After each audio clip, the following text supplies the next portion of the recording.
Hello and welcome to the second part of the Eco Open Homes webinar. This section of the webinar will focus on getting people through the door and getting them to come to your event. So it's all very well having a great home crammed full of eco features, but if no one comes to visit, then it won't really have much impact. MEA always promotes the events as much as possible via the local media in the two counties, through local authorities and in local libraries. But we do find that the homes that get the most visitors have usually done their own publicity on a more local level. So this presentation will hopefully give you some top tips on the best ways to do this. So if you do need any advice after having watched this presentation, you can contact us on this email address or this telephone number for more help. Okay, so we're going to look at 4 areas: how people found out about our previous events, working with the local media and getting them to cover your event, encouraging word of mouth, and other things that you can do to help advertise your event. So starting with how people have heard about events. For one of our previous events, this is how people heard. And as you can see, article in the local newspaper, email, and word of mouth were the clear winners. They're the ways in which people found out about it. Okay, for email, people are primarily referring to emails that MEA had sent out, so that isn't necessarily something that you need to do. And for websites, when people ticked websites, they usually also tick something else. So really, they found out about it initially another way, and the website was a good secondary source of information to find out more about specific homes and specific opening times. But what we're going to do is focus mostly on newspapers and word of mouth, because those are 2 areas that you can influence more locally. Okay, so first of all, working with the media. For this section of the webinar, there is a handout called Working with the Media, and it's on the website alongside the recording of this webinar. So at this point, you might want to pause the presentation and download that so you can see that too, or you could just look at it later. There are also template press releases in the resource section of our website, and I will say a bit more about those later. In 2015, MEA will be contacting the county-wide press, places like the Derby Telegraph, Nottingham Evening Post, regional radio, but we would encourage you to contact the more local media outlets to try to gain some local media coverage. Great.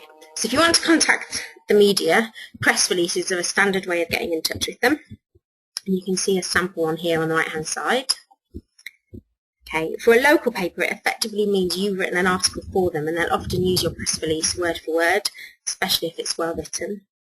The accompanying handout includes detailed instructions for writing a release and 3 real examples of a press release. Great, so we're going to focus a bit on the first paragraph of the press release. So that should always identify the who, what, where, why, when and how of an event or whatever the press release is about. So on the next slide, I've got the first paragraph of a real press release. It's a few years old, but that's it. And if you like, at this point, you can pause the presentation and spend a couple of minutes identifying the what, where, when, who, why and how in this first paragraph. Okay, so I'm going to assume that if you want to pause it that you've done that, and I'm going to continue. So here we go. The what of this press release is a fair trade market. It's taking place in Loughborough Town Hall on the 6th of December from 10 a.m. rather to 2 p.m. There are 2 who's. Charnwood Action for Fair Trade are organising it, and shoppers are the people they're hoping will come. The why is that they want to ensure producers have been paid a fair price for their goods. And the how is that they're giving people a chance to buy those goods. Okay, so you can see that all of that has gone into the first paragraph. Okay, what I'm going to do now is come out of the PowerPoint presentation, if you bear with me, and show you the whole release. So this is, zoom out, that's the whole press release. Okay, and there are more instructions in the handout about how to construct one and how to lay it out, but you can see that this here is the first paragraph that we've just been looking at. So you should always include all the essential info in the first paragraph, and then your second paragraph, and your third if you have one, should really just be expanding on that information. So the first sentence of this second paragraph expands on the what, rather than just telling you there's a market, it tells you what will be on each stall. And the second sentence expands on the why, and again explains a bit more about fair trade, giving people a fair price. Okay, the reason you should always put everything essential in the first paragraph is because if an editor's not got a lot of space and they can't use everything you've sent, they'll often simply chop from the bottom of your press release, and they may even only use the first paragraph. Always include a quote further down, and if the quote is going to be from someone else rather than yourself, then I'd advise just writing it for them and then checking that they're happy with it rather than asking them to write something from scratch. You can write something that you know will work for the release. Okay. And at the bottom you have some notes for editors, so that's sort of drier, slightly more boring information but essential information about the organisations behind an event. Okay. But there is a lot more information in the handout about how to lay out press releases. Okay, so back to the presentation.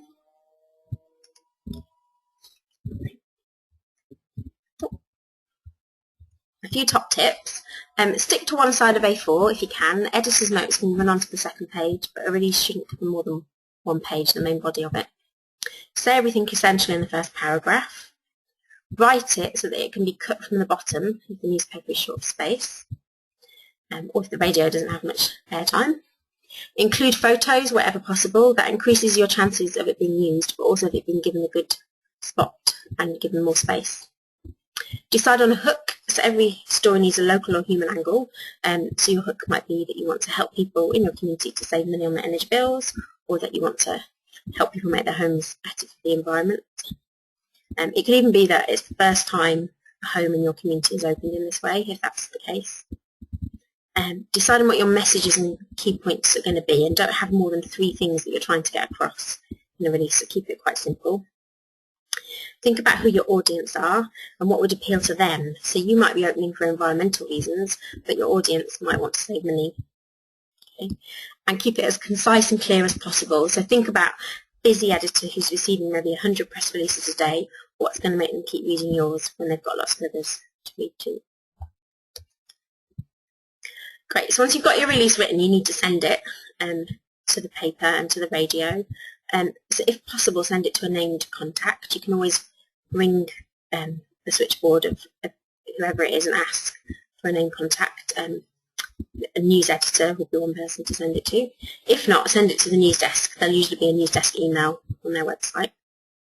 Always send it by email, and follow up a couple of days later with a phone call. Did they get it? Are they using it? Do they want any more information from you? And if necessary, send it again if they've missed it. Don't send it to the advertising email address. I've had the experience that they then try to sell you an advert. Don't send it to the letters section, although letters are another good way to get your news in the media. Yeah, and send it to radio as well as newspapers. They often have local event listings on radio. That could be a good way to get coverage. Okay, so as I said, template press releases are available on our website, which is the first link here. Okay, and this is another website which also has resources on it relating to press releases. Within the first link, I've got this section at the bottom. The bottom link takes you to some template releases that you can, if you don't want to write your own from scratch, you can simply adapt one of those. Okay. So once they've got your release, just an example, a real example of how they might use it. The second example in the handout of a press release relates to an event called Potato Day that was run by Transition Loughborough in January 2015. And they sent a press release, which you've got a copy of in your handout. One local newspaper reported on the event in advance, so that meant people were able to find out about it before it happened. The same newspaper plus another one sent a photographer on the day to take a photograph, and they both then ran a post-event article, which can be just as valuable publicity and can help with future events. And that's why it's important to put within your release that there are photo opportunities available and give a time and location if they want to send a photographer. If they don't send a photographer, just take your own photo and send that in. Okay. And several people who attended the event told us that they'd heard about it on a local radio station, so the station had picked up the release and included it in their local events listings, which nobody in the group would realise because we hadn't been listening to the radio at the relevant time, but often that's how you find out it's been used. Someone who attends the event tells you that that's how they found out about it. Okay. It's important to say releases aren't always used this much, and there are lots of factors that you can't control. For instance, if you send your release during the same week as some unexpected major event in your town, then you might struggle to be the priority of coverage, and you can't predict that necessarily. And if you've never sent your local media release before, you might need to send 2 or 3 in the lead up to your event just to catch their attention. A press release might lead to a phone call asking you to do an interview.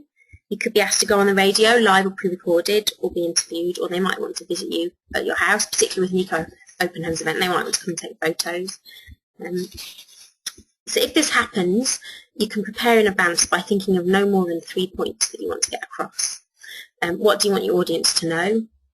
So at this point, you might want to pause the presentation and write down 3 things that you'd want to get across about your event. Again, I'm going to assume that if you wanted to pause that you have. Okay, and continue on. So, for example, for this kind of event, you might want to get across the time and location of your event. That's important if people are going to come. You might want to explain either that people can just turn up or that they need to pre-book, in which case explain how they pre-book. And then thirdly, it could be really important to get across why you're running the event. So you might want to explain that you want to help other householders save money on their bills, or you want to help them make their homes more eco-friendly, but it's good to get across that why. So if you're not used to doing media interviews, if it's a bit daunting, having 3 points in your head that you want to get across can be really useful. Okay. If you haven't got time to write a press release, you might find that on the website of your local newspaper or radio, there's a form you can fill in under the What's On section. So you simply fill in the form and it will then appear in the events listings. It won't get you as big a space as an article, but it can be a simple, quick solution. Okay, so moving away from media now and thinking a bit more about word of mouth. So word of mouth is a really powerful way to advertise, but it's also a really difficult one to engineer and make happen. So just a few simple things. Ask everyone you tell to tell someone else. Try to generate a bit of excitement about it. Have some flyers to give to people to pass on to others. If you're part of a community group, ask them to tell everyone, and if they've got an email distribution list, ask them to send an email. Because people trust other individuals, it helps if you can to have quotes from previous visitors in any literature. So you can see at the minute on our website we have this nice little quote from a visitor from last year who said it was really useful to see a house where the owners had the confidence to make these improvements. Okay.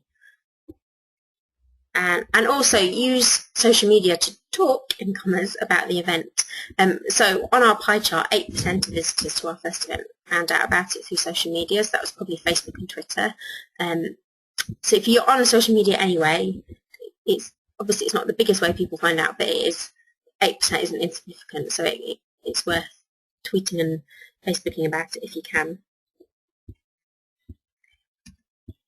Another really obvious target audience are the people who live on your own street, and it's really easy to overlook your own neighbours, but in actual fact it won't take you long to flyer them. They hardly have any travel time to get to your house, they're on the same street, and their house may well be of a similar age and construction to your own, which means it could benefit from the same eco-improvements that you've done.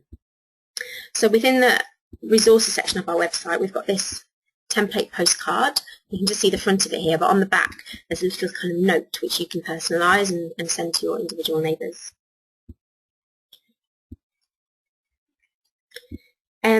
Just looking at a few other things, obviously MEA does send lots of emails about the events to our distribution list, but if you've got any mailing lists or you just want to send it to a group of friends, it is worth doing that. Or putting a news item on any local websites. And again, you can use the text from your press release to do that. You don't have to write something from scratch. And there are template articles on our website in the same place as the template press releases. And finally, on the actual day of the event, have good signage. So you don't want to lose people at the last minute just because they can't find your house. So you have some posters, maybe outside the house or at the end of the street. And one possible idea is to have some green balloons on your gate or on your front door. Okay.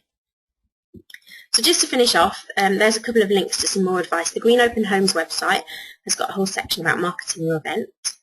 And there's also a document called Tips on Opening in Rural Areas, which has been written by someone who opened in a rural area. So homes in rural areas often don't achieve the the sort of same high numbers of visitors as those in urban areas, but they do still provide good quality experiences for those who visit them, and it's worth bearing in mind that if someone makes the effort to come to see you, then the chances are they're highly motivated to improve their home. So it's still worth taking the time to talk to a few people, even if it is just a few people. So if you live in a rural area and you do have low visitor numbers, just take heart that others in rural areas have the same experience, and you're still doing something really amazing by opening your home. So that is the end of that section. Other presentations in this little series, there's the introduction, which you might have already listened to, preparing for the event and what to do afterwards, and also how to give a good guided tour once you've got them through the door, and how to make sure they have a good quality tour. So you can find all of those on our website, which is everybodies-talking.org/ecohomes. Thanks for listening.